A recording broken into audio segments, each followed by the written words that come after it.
আসসালামু আলাইকুম। নলেজ অফসের আজকের এই ভিডিওতে সবাইকে স্বাগত জানাচ্ছি।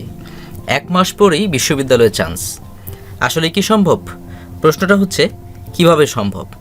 তো এই ভিডিওতে আমি দেখাবো কিভাবে একটি রুটিন মেনটেন করলে এবং কিছু পদ্ধতি অবলম্বন করলে খুব সহজেই চান্স নিশ্চিত করা যাবে। তো প্রথমে আমরা শুরু করব একটি 12 ঘন্টার রুটিন দিয়ে। রুটিনে আমি দিনকে 12টি ঘন্টায় ভাগ করেছি এবং কিছু সময় নির্ধারণ করেছি কিছু স্পেসিফিক সাবজেক্ট পড়ার জন্য। এই 12 ঘন্টা যদি তুমি এক মাস টানা পড়তে পারো, 1 থেকে 1.5 মাস, তাহলে তোমার চান্স প্রায় নিশ্চিত বলা যেতে পারে।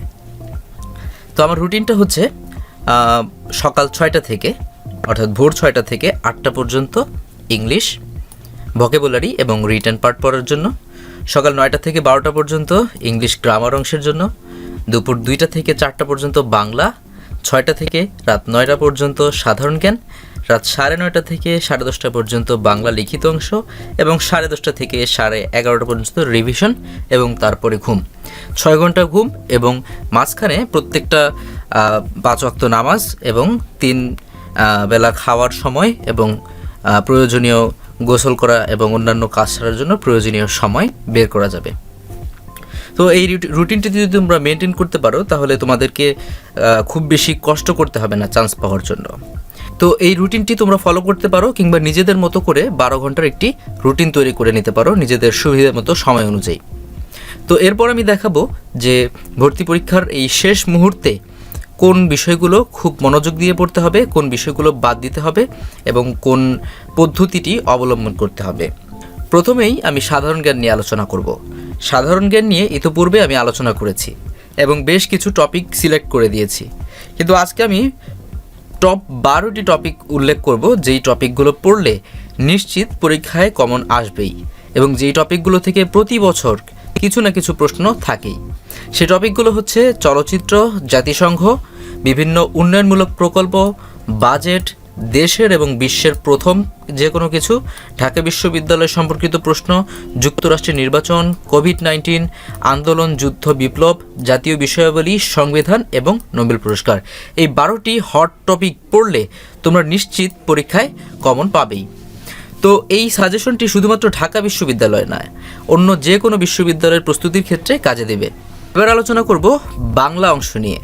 বাংলায় প্রথমে এমসিকিউর জন্য যেই টপিকগুলো না পড়লেই নয় সেই টপিকগুলো হচ্ছে বানান, বাগধারা, উপসর্গ, সমার্থক শব্দ, প্রত্যয়, এক কথায় প্রকাশ, পরিভাষা, কারক, সমাস এবং সবচেয়ে বেশি গুরুত্বপূর্ণ বিশেষ করে বি ইউনিটের জন্য এই 10 নম্বর সাহিত্য পাঠ এবং উপন্যাস।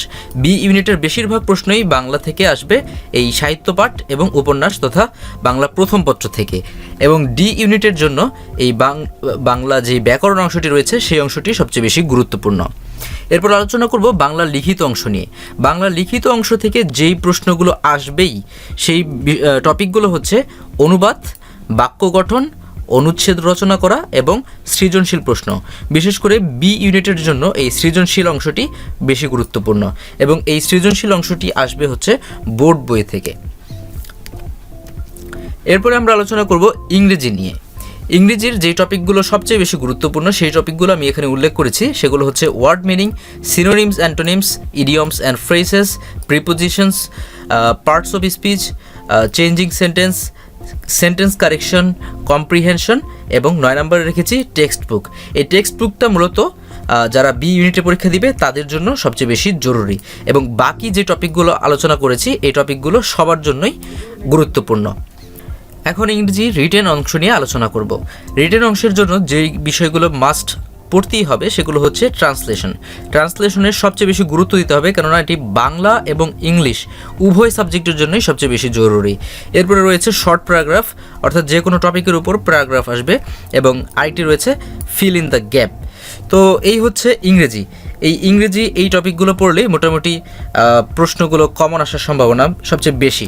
এরপরে যেই বিষয়টি নিয়ে আলোচনা করব সেটি হচ্ছে একটি টেকনিক, একটি শর্ট টেকনিক। আমি বলবো যে ডিসেম্বর মাসের শুরু থেকে শেষ পর্যন্ত তোমরা এই দেখানো টপিকগুলো খুব ভালো মতো রিভিশন দিয়ে যাও এবং পড়তে থাকো। এবং এইগুলো পড়া শেষ হলে 25 তারিখেই তোমরা জানো যে এইচএসসি পরীক্ষার রেজাল্ট দেওয়া হবে। সেই 25 তারিখে রেজাল্ট দেওয়ার পরপরই ঢাকা বিশ্ববিদ্যালয়ের ভর্তির সার্কুলার প্রকাশিত হবে এবং অন্যান্য বিশ্ববিদ্যালয়গুলোর ভর্তি সার্কুলারও প্রকাশিত হবে। তখন তোমরা একটি নির্দিষ্ট সময় জানতে পারবে ভর্তি পরীক্ষা কবে অনুষ্ঠিত হবে। তো তখন থেকে অর্থাৎ এইচএসসি পরীক্ষার রেজাল্ট দেওয়ার পর থেকে তোমরা আরও যেই কাজটি করবে সেটি হচ্ছে একটি ওএমআর সংগ্রহ করবে। ওএমআর ফর্মটি আমি উল্লেখ করেছি একটি নমুনা। তোমাদের যদি এই ওএমআর ফর্ম সংগ্রহ করতে অসুবিধা হয় সেক্ষেত্রে আমি ডেসক্রিপশন বক্সে একটি লিঙ্ক দিয়ে দিয়েছি, সেই লিঙ্ক থেকে একটি পিডিএফ ফাইল ডাউনলোড করে নিতে পারো। ডাউনলোড করার পর সেটির 30 থেকে 40টি ফটোকপি করবে এবং একটি মডেল কোশ্চেন সংগ্রহ করবে। মডেল কোশ্চেন বলতে বিগত বছরের প্রশ্ন এবং ঢাকা বিশ্ববিদ্যালয়ের প্রশ্নের আদলে তৈরি করা একটি মডেল কোশ্চেন বই, যার মধ্যে 50 থেকে 60টি মডেল প্রশ্ন থাকবে। বিশেষ করে জয়কলি কিংবা অন্য যে কোনো বই কোম্পানির এই মডেল কোশ্চেনটি পাওয়া যায়। তোমরা সেটি সংগ্রহ করবে এবং সংগ্রহ করার পর প্রতিদিন 3টি করে পরীক্ষা দেবে। অর্থাৎ সকালে একটি পরীক্ষা দেবে, দুপুরে একটি পরীক্ষা দেবে এবং রাতে একটি পরীক্ষা দেবে। সেটা হতে পারে 100 নম্বরের, সেটা হতে পারে 40 নম্বরের কিংবা 60 নম্বরের কিংবা 30 নম্বরের। তুমি যত নম্বরেরই পরীক্ষা দাও না কেন সেটা তোমার জন্য উপকার হবে। তো ধরো সকালবেলা তুমি বাংলা পরীক্ষা দিলে, দুপুরে ইংরেজি এবং রাতে সাধারণ জ্ঞান পরীক্ষা দিলে এবং প্রত্যেক পরীক্ষার মার্ক হচ্ছে 20 করে। 20 করে তুমি যদি অন্ততপক্ষে প্রতিদিন 60 মার্কের পরীক্ষা দাও সেক্ষেত্রে 30 দিন পর তোমার শেখা এমসিকিউর সংখ্যা দাঁড়াবে 1800। অর্থাৎ 30 দিনে অর্থাৎ 1 মাসে তুমি অতিরিক্ত 1800টি এমসিকিউ সলভ করতে পারবে। এটা তোমার জন্য একটি প্লাস পয়েন্ট হয়ে দাঁড়াবে। আমি আমার ভর্তি পরীক্ষার আগে এই স্ট্র্যাটেজিটি ফলো করেছিলাম এবং এটা বেশ কাজে দিয়েছিল আমার জন্য। তো যেই টপিকগুলো আলোচনা করলাম, যেই পদ্ধতিগুলো তোমাদের সাথে শেয়ার করলাম, এই সিস্টেমটি মেনটেন করলে তোমরা আশা করি পরীক্ষায় ভালো করতে পারবে এবং মাত্র 1 মাসের প্রস্তুতিতে তোমরা অনেকটা এগিয়ে যেতে পারবে। তো আজকের এই ভিডিও এ পর্যন্তই। আজকের ভিডিওতে আশা করি তোমরা একটি গুরুত্বপূর্ণ বিষয় শিখেছো। তো দেখা হবে নতুন কোনো ভিডিওতে। সে পর্যন্ত ভালো থাকো, সুস্থ থাকো এবং নিরাপদে থাকো এবং ভালোভাবে পরীক্ষার প্রস্তুতি নাও। ধন্যবাদ সবাইকে।